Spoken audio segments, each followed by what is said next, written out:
Ladies and gentlemen and non-binary audience, we have Ken Park here tonight. Hi, I'm already bugged by the intro, but that's a very inclusive intro. That's a beautiful start. So Ken, welcome. How are you? Welcome to Make Some Noise podcast of Luxembourg Comedy. Well, thank you for having me. It's a pleasure. I hesitate to say Kenny or Ken time to time. It's an old debate, isn't it? So for those who just discover me via this, of course you will not know what we are talking about. But so my real name is Kenny, and the stage name is Ken Park. That's the easiest, I think, you know. And for almost so I've been doing this for 6 years, and every single open mic I go to, I have a different name. You know, Kenny Park, Kenneth, whatever, Kevin. They usually get the two first letters right, and then that's where it gets creative. But no, it is Ken Park. And can you? Yes, I can. Can or can't. Anyway. So you said you've been doing this for 6 years. That is correct. Pretty exciting.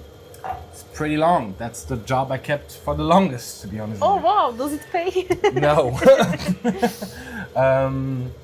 More seriously, yeah, it's been 6 years. I mean, the first 1-2 years are a bit weird in the sense that I started just before COVID. So I got maybe 3-4 months for normal stage time, and then COVID hit it, which was different, even though it was probably one of the best time to do comedy in Luxembourg, in the sense that we were the only one that legally could do a show because we were performing in theaters. Oh. And so I think that's one of the moments where comedy actually went up. So I have somehow good memories of that time. Oh wow, that's really cool. And you were doing the shows also here, or? As far as I remember, no. I mean, not during COVID, because here it was a bar. So during the first month we couldn't. So I think most of the show that we did were in. It's a theater in Neudorf, which I feel terrible now because I forgot the name of it. But it's a great place. She will probably put the name somewhere here. Yeah, it was a fun time. And the stage is actually really nice over there. Wow, that's really cool. How did you start comedy? Funny enough, I kind of always was the clown. Not intentionally, just being the goofy / weirdo guy. And I think like a lot of other comedians, like laughing and making jokes about things became kind of a coping mechanism, if I can say so. And I was like, okay, well, people seems to like the character, let's just present it on stage.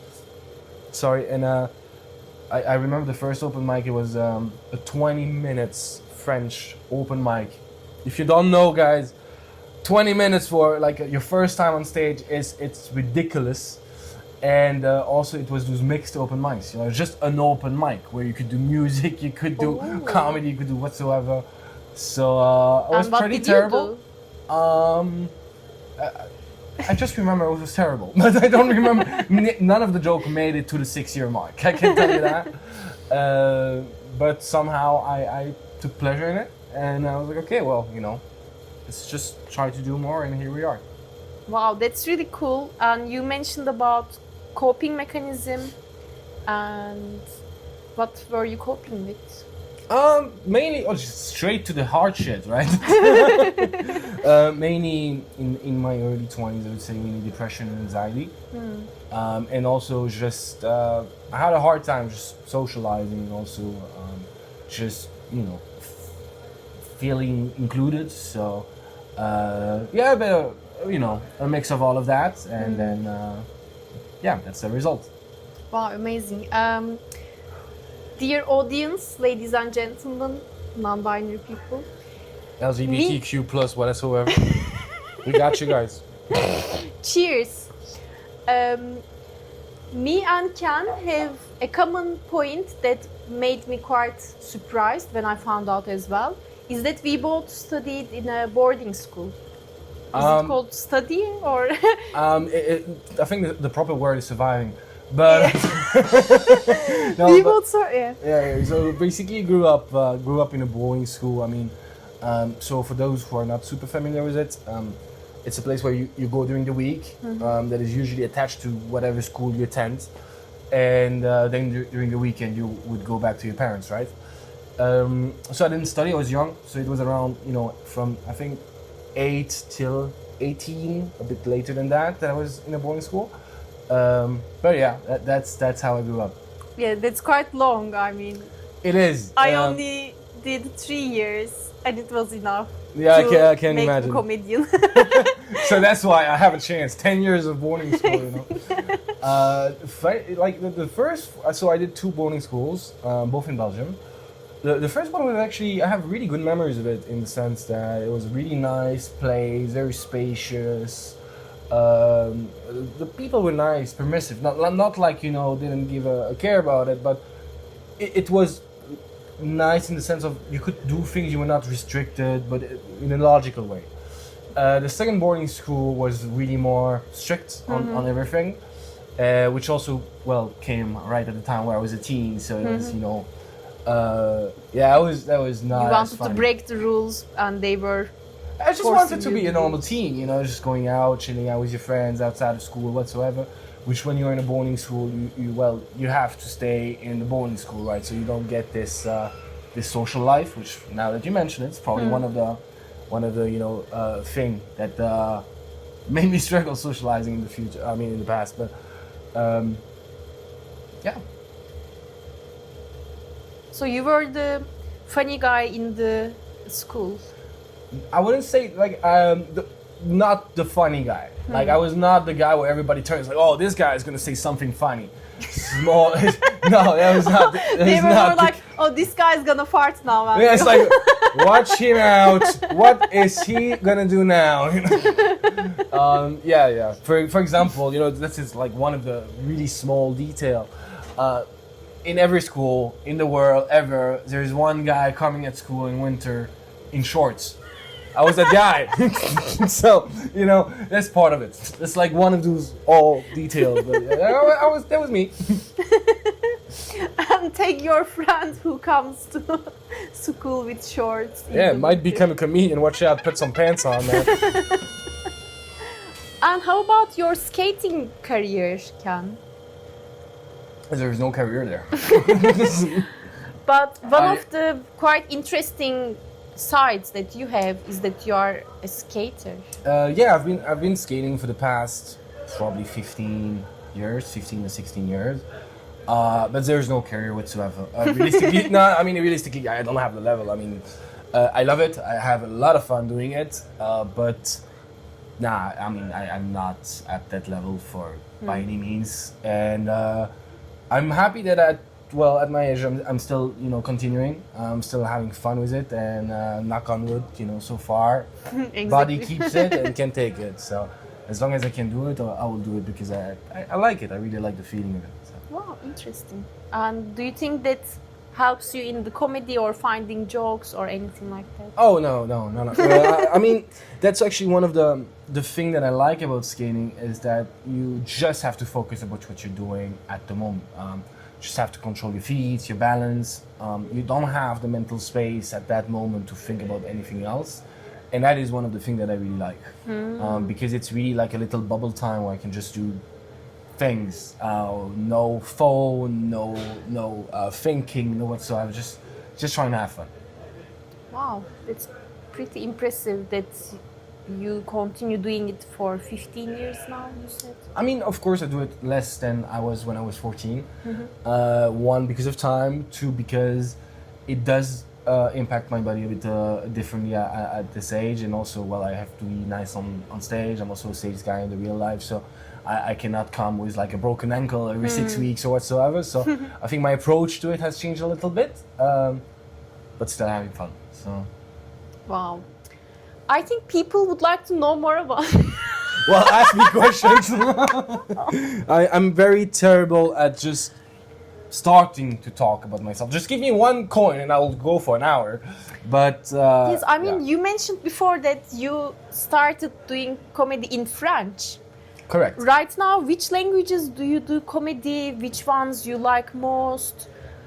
I do it in English, in French, sometimes in Luxembourgish. I've done it once in German, which was a pretty good experience. It was fun. It was not funny, but fun. But it's because it's German, right? No, you know what? They were the loveliest audience. They were helping me with words, vocabulary. Oh, They were really? like into it. I don't know if they were like, oh, come on, do it, or they were like, just finish the set. You know, one of the two for sure. I do prefer doing it in English. Even though I'm a native French speaker, my life right now mainly revolves around English. That's the language I speak at home, the language I use at work predominantly. So I would say that at this point, 90% of my life is in English. So my thought process also starts to be in that language. And I just also prefer the English scene, and I think it has more to offer in terms of traveling, in terms of people that you can meet, than the French one at this point. And how do you see the English comedy scene and French comedy scene in Europe and in Luxembourg? I mean, the French comedy scene in Europe, it's, as far as I know, I might be wrong, but it's limited to a few countries. Well, simply because of the language. I know in Switzerland it's quite nice. France, obviously, highly predominant.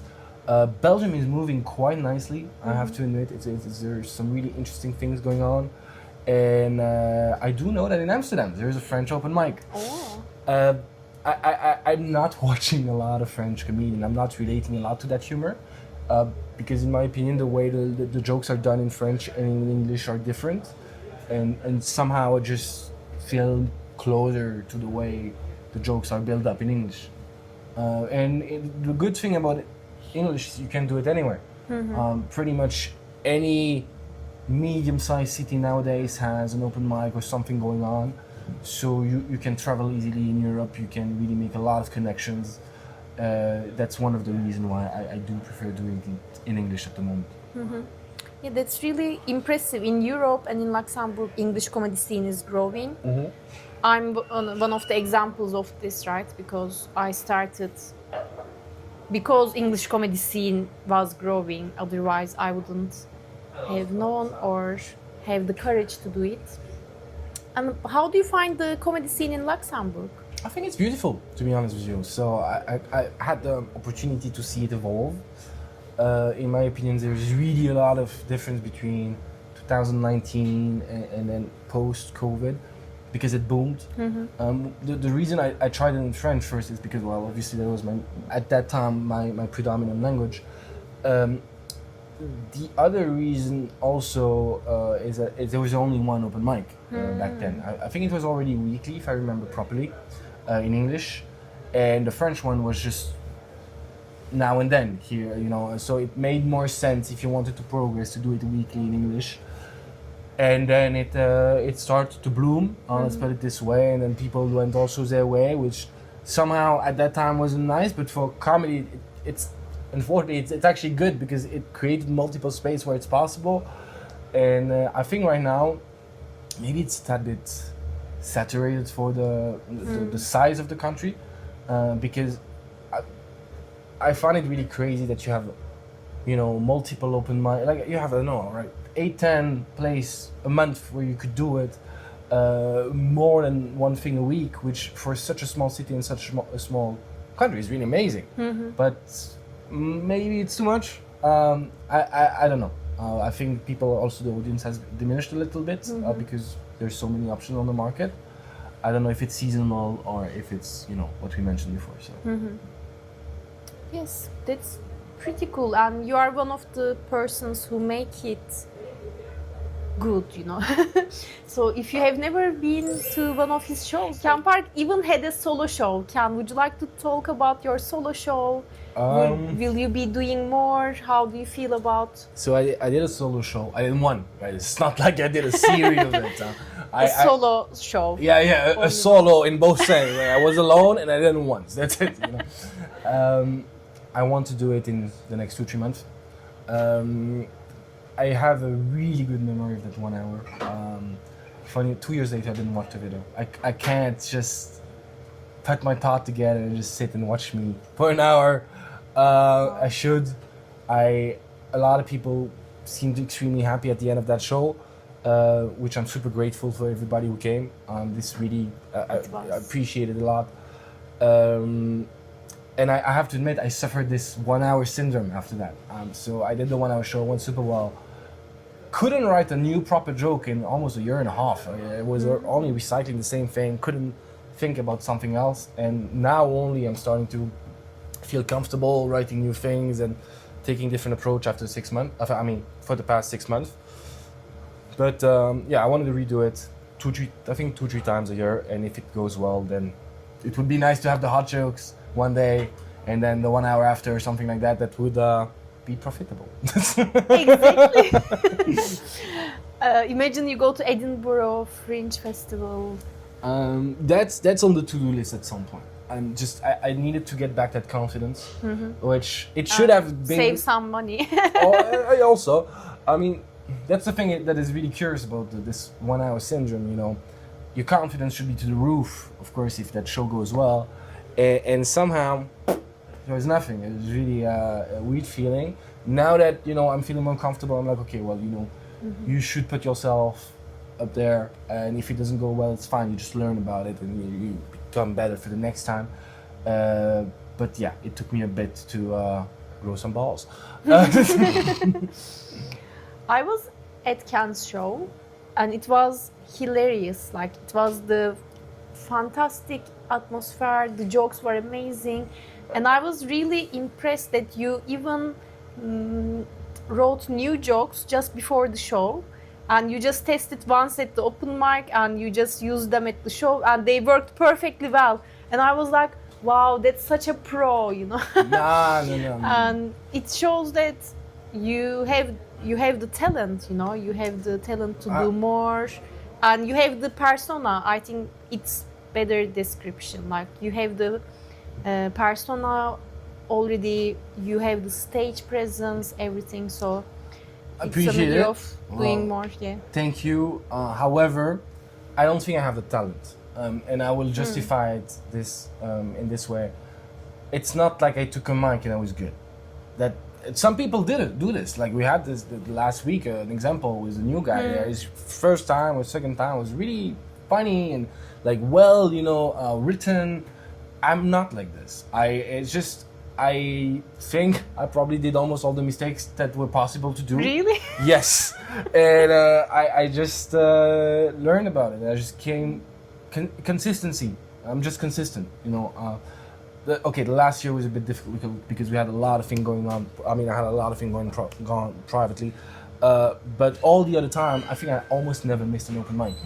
And to me, I remember, like, I went to the open mic the day where my grandfather died. Oh. Or like, that's one of the examples where it allowed me to think about something else. And again, goes back to the coping mechanism. Like, I had two options. Like, I could sit at home and just be sad, or just go on stage and be like, okay, if I cannot be happy, let's at least try to make the other ones happy. And I think it's just consistency, but not straight up talent. But I do want to do more with it. I don't know what would be possible and what not. Let's see. That's the future. Let's hope in the future. That's really inspirational. Thank you. Thanks for sharing that. Would you like to share the mistakes you mentioned? Like, you said you probably made all the mistakes possible. Like, you can also maybe tell us time that you really failed or felt like you failed. I mean, a terrible there's memory. So many examples. But the worst one, give us the worst one. Somehow, one of the time that I can think of, there's a comedian popping up. That's why. One of the moment that I can think of, it was actually in Updown. It was a long show, like, I don't know, some of those shows that took 2 hours when we had, like, back in the days, 12, 14 comedians a night. And one of the things that I do is I usually talk to the public, because that's how I take the temperature and that's how I feel comfortable. And I made I didn't listen to the whole show. Like, I was really in my world, I was writing my things, and I go on stage, I ask the guy, oh, so what are you doing in life? And the guy freaks out. He's like, I'm doing this guy's doing that, the other one is doing... He starts presenting the entire room. Oh my God, And Yes, I remember that. and this is the first time where I got mad on stage. This is the first time where I actually got pissed. I did 1 minute 30 or 2 minute sets. It's just I just had to go out because I was like, man. And well, funny enough, the guy apologized. He was actually drunk, and he really. Oh, that's the Dutch guy. Yes. Oh And, my God, I remember that. yeah. And actually, I don't know. I told you, but maybe you don't remember. I saw those guys, that Dutch group, next day in the tram. And he apologized to you. Exactly. Actually. Yeah. Oh my God. And one of the other time that I can remember straight off my head like this, it was after 3 years or something like that. I already had like a set that was working, you know. So of course you always have a lot of different jokes, but you have like a 5 to 10, 15 minutes that, you know, those are bangers. You know that you can export this and go places with it usually. I went to Frankfurt. By the way, never did a great show. Like all my friends, I had amazing shows in Frankfurt. I never managed to do one proper solid show in Frankfurt. And it was in this Thai place. And it's always like this in open mics. And this Thai restaurant, we had to go to the last, you know, floor. And the room was decent. Everybody does good, blah, blah, blah. I did my set. Nothing worked. Like not a single second of that set worked properly. And those were my bangers. Those were like, and I remember that for some reason I was sitting with, you know, my wife in the first row. So I go back to my place, sat there for 1 hour, 30 straight. The MC at some point started to talk to me. I just said, don't talk to me. And even like the owner of the show came to me after. I was like, oh, do you want to talk about it? I was like, I don't want to talk about this. Really? I just want to leave. So those are but at the beginning, I think the show impacts you more. Mm-hmm. When you fail, you're like, oh man, I'm really shitty or I'm really not good. And I think with time, you learn that it happens. Sometimes sometimes it's not. Most of the time, it's your fault. But realistically speaking, but hey, it happens. We're humans. Sometimes we're funny. Sometimes we're less. Sometimes we're good at catching the temperature and the you know the mood, the spirit of the room, and sometimes we just miss out. You know, and those are some of the examples, for example. Wow, and it's especially stressful when you are in a foreign place. Because I have you another feel one. like yeah, because you feel like you have to show yourself. You Yeah. have to be the best of yourself because people will remember you that performance. I remember I had a show in Cologne, in Germany, and I was opening. I was the first guy. Goes on stage. I do 2 minutes. He's doing not so well. And at some point, I start to have no liquid in my mouth. Like to the point, it was so, I couldn't. And I'm saying on stage, like, guys, give me a thing of water. I'm like, I'm dying here. Did a 10-minute set. The glass of water came at the last 30 seconds. And it was really bad. I go off stage, and one of the comedians, really experienced guy, was doing this. He's on the circuit. He's doing this for 10, 15 years. He asked me, is this your first time? Oh my God. And I was like 4 or 5 years in, you know. I think 4 years in. And I was like, fuck, how bad is it? You know? So, yeah, it happens. And there is also... Sorry, now you put the coin into memory lane. Yeah, give us more. I remember we had a show in Belgium. It was a French show, actually. And it was in this restaurant between Maison-Sy and Arlon. And the guy, it's in a restaurant, and the guys were not prepared to have a comedy show, so they didn't know what to expect. Those guys they wanted to eat their salad in peace on a Wednesday night, you know, and then they have 4 comedians with like, it was not a stage, it was 2 pallets put on top of each other, 15 meters away from the closest person. First comedian starts, and he does a joke about Luxembourg. It was like in Belgium, it should work.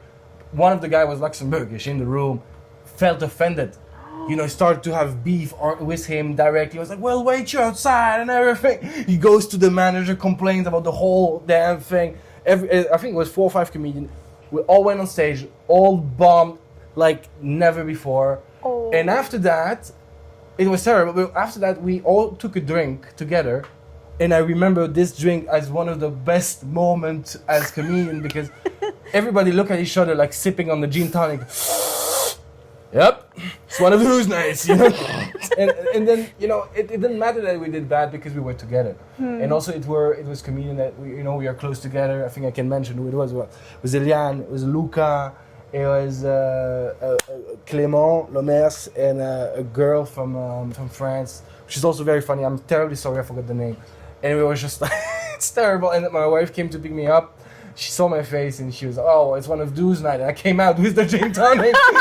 And she was like, oh, give me a sip, you know. It's like, oh my God. Yeah, have you ever thought that maybe you shouldn't continue or a few times. like that? A few times. I mean, sometimes it gets you. I mean, when you're doing bad, it really... Here's the thing, you know, we all have jobs. We all have jobs. We are all having our personal life as well. And some of the days you don't want to be fun. You know? It's not that you don't want to be. It's not there, right? We're all humans. And when you have like a shitty day and everything like that, and then you have a bad show, and so a few times I came home and I cried. I'm not ashamed to say it, and I'm pretty sure a bunch of comedians did the same. So yeah, sometimes also when you face the financial reality, you know, of what it would take to make this as something bigger. Because of course you have the dream and you just think, oh, that would be so nice to just be on stage all the time, and then you start to make the calculation on what it need and everything. 20 euro per night. Yeah, exactly. So you realize that it takes a lot of commitment, and you start to think about it. Okay, I'm putting so much effort. Sometimes you're performing 3-4 nights a week. You're coming home, it's late, and you have to wake up 3-4 hours later, go to work. So yeah, of course, sometimes you ask yourself, well, why am I doing this? But at the end of the day, I think it doesn't matter where it goes for me. I will push and try to see where these adventures go, of course. But I really like to put a smile on people's face. This makes me happy. So I feel useful. I feel like when I go out of here and I had a good show, people enjoyed it, and I have people going out and say like, I spent a good time. Like, you know what, I was useful. I put a little bit of joy into people's life. That's my little part to this world, and I'm happy with it. I'm fine with it. Wow, that's really inspirational. That's really inspiring. Question: how do you find your material, or how do you write your jokes? Because in my case, at the beginning especially, I tried to focus on the topics that's about me, myself, because even when you go on stage, first few minutes you need to introduce yourself, so you need to know who are you a little bit, or what makes you funny, what makes you different, what makes you interesting. So it made me realize so many things about myself, or it helped me to make fun of the things that I don't like about myself, my maybe weaknesses or stuff like that. And maybe nowadays I start to try to talk about things that's not just about me, but about the country, world, or other people. So how is it for you, like writing jokes, finding topics? For me, I would say that at this point, 90% of the jokes are something that, happened, or that, was transformed. Of course, it's comedy, so something might happen and then you make a big hoo-ha on stage out of it. That's part of the job, right? But it still initiates from something that is real, because there is this I can relate factor, I don't know, it comes out differently on stage. I'm also trying to develop a bit more that part where I'm talking about subjects that are not only about myself. To be honest with you, I'm not extremely good at it. I'm working on it. I'm trying to develop and see, where I could go. I'm trying to find topics. Like you, usually I try to find topics that really pisses me off. And I'm like, okay, I need to make something fun out of it. Otherwise, I'll just continue being pissed off, right? But at the moment, some annoying colleagues at work, or like some like I want jerk driver into traffic. Like, for example, I want to do jokes about people FaceTiming in public transport, because I can't stand those people. But so far I'm just pissed. I don't find it funny yet. So, but it will take time, and I will make something. So yeah, that's also part of the adventure. So I cannot answer your question because I haven't found it for myself. But you write jokes like by sitting at the table and I don't know, with pen and paper, or you find the ideas in your daily life and take notes, and then I don't know, or you just come up with the idea simultaneously on stage? It depends. Sometimes it's things you say like this, and you're like, oh man, I have to write this one, you know. Yes. And sometimes you have an idea, and it takes like time to build up to find the right words. And some of the jokes are built in 10 minutes and like 30 seconds. Some of them are you know, projects that you do over 3-4 years, and you finally find the right wording after that, or you might never find it. So what was the question again? Sorry. How do you write your How much money do you make? One I feel pesos and a half. I want to ask your favorite comedians, if you have any. It keeps changing all the time, to be honest with you. Even though I'm not watching a lot of comedy, I have this weird thing where I want to write jokes about the same subject that I just saw, you know what I mean? Which it's not the way to work it in. And the second thing is I have this, because I've been doing this for a minute now, I can't just watch comedy and enjoy it somehow. I just have this analytic thing where I'm like, oh, he paused at this moment. Oh, he used that word. Oh, that's interesting. You know, so it is cool, but it's not enjoyable. Yes. So I leaned more towards the storytelling, or at least the funny storytelling. Like, well, now I can't find any names, of course. I liked Bert Kreischer a bunch. I like Pete Davidson, the first ones. I relate a bit less to the latest one, but the very first, like SNL time, I found it funny. I like the dark humor as well, so that's quite good. And there's probably a bunch of other guys. So it keeps changing, but it needs to be either dark humor, either totally, you know, this like how do you call it?